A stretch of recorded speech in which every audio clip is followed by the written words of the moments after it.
بسم الله الرحمن الرحیم. نن زموږ د علم النحو 65 نمبر درس دی.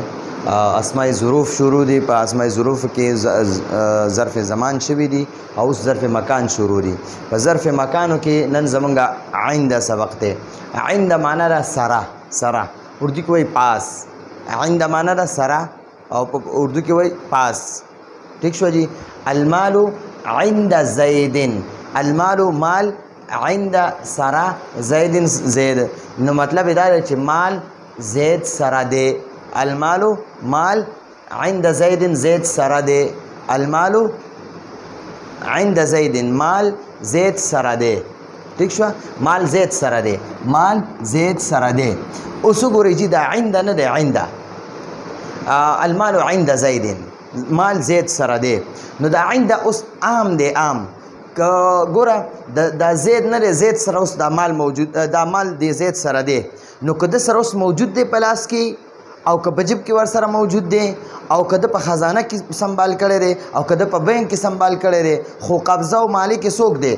زید. قبضه پې د چا ده؟ د زید ده. مالک یې څوک دی؟ زید دی. نو وګورئ که په هر حالت کې وي خو چې قبضه پې د زید وي او مالک یې زید وي که نه، نو که دا زید اوس ځان سره ګرځوي، که دا یې ځان سره کور کږدي، که دا یې ځان سره لاس کې ګرځوي، که دا یې ځان سره جیب کې ګرځوي، که دا یې په بینک کږدي، که دا یې چا سره یعنې په کور کې چېرته سنبالوي، نو دا اوس د زید خوښه ده چې هغه هر چېرته ږدي خو مالک او مالک هم زید دی، قبضه هم پې د زید ده.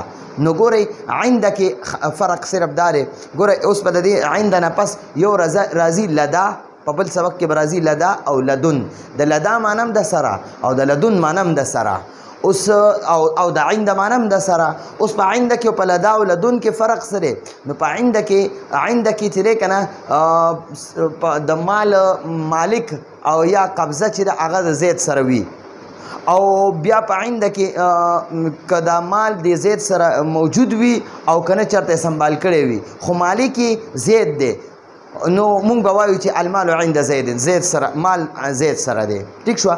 او که نه لدا او لدن معنی ده چې زید سره موجود وي، یا به په لاس کې ورسره موجود وي یا به ورسره په جیب کې موجود وي، نو هغه وخت دپاره بیا لدا او لدن راځي. لکه اوس به هغې کې به بیا وایي المال لدا زیدن یا لدن زیدن، دواړه راځي. لدا مانم د سره او د لدن مانم د سره، دواړه یو شانتې راتلی شي. نو المال لدا زیدن مال زید سره دی، او المال لدن زیدن المال زید سره دی، او د المال عند زیدن مانم د همدقه معنی ده.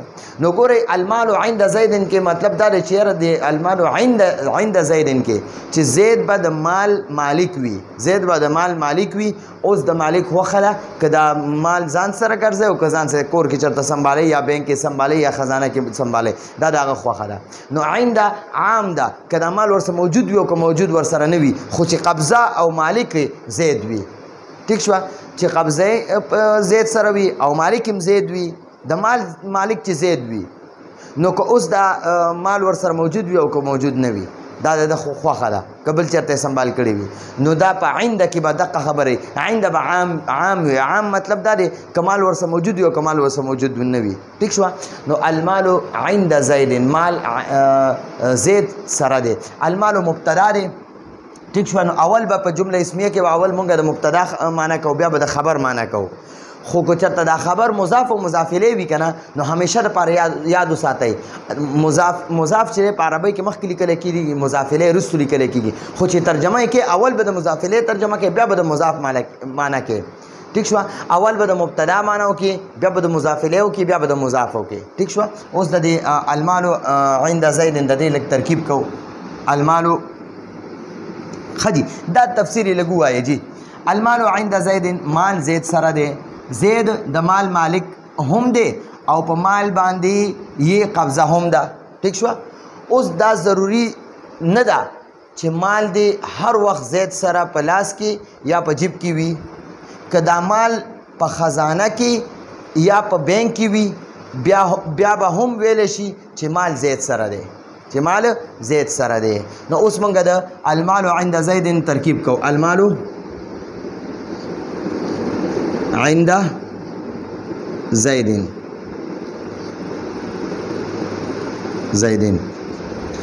المال عند زید المال مبتدا عند مضاف او زیدین مضاف الیه. ٹھیک شو؟ دا مضاف او مضاف الیه چې را یوځای شي دینه به جوړ شي ظرف، اسم ظرف. ٹھیک شو؟ نو دا ظرف په چې دی کنه دا ظرف بیا به د دې مبتدا لپاره خبر شي، بس دا ظرف به ډایرکټ خبر شي. ها بیا دې کې مونږ وایو یاره د صور له متعلق رو باسو د هغې مونږ دغه کو متعلق کو که نه او هغه چې کوم متعلق رو باسو اول خبر وي هغه خبرې ته مونږ وښکلې. المال مبتدا عند زید مضاف مضاف الیه خبر، المال مبتدا عند زید مضاف مضاف الیه بس ډایرکټ خبر کا، دا ظرف خبر شو. او مبتدا او خبر چې رايوځي شي نو جمله اسمیه خبریه. پوه شئ؟ المال مبتدا عند مضاف زید مضاف الیه مضاف مضاف الیه دا خبر شو، مبتدا خبر چې ملو شي دا جمله اسمیه خبریه شو.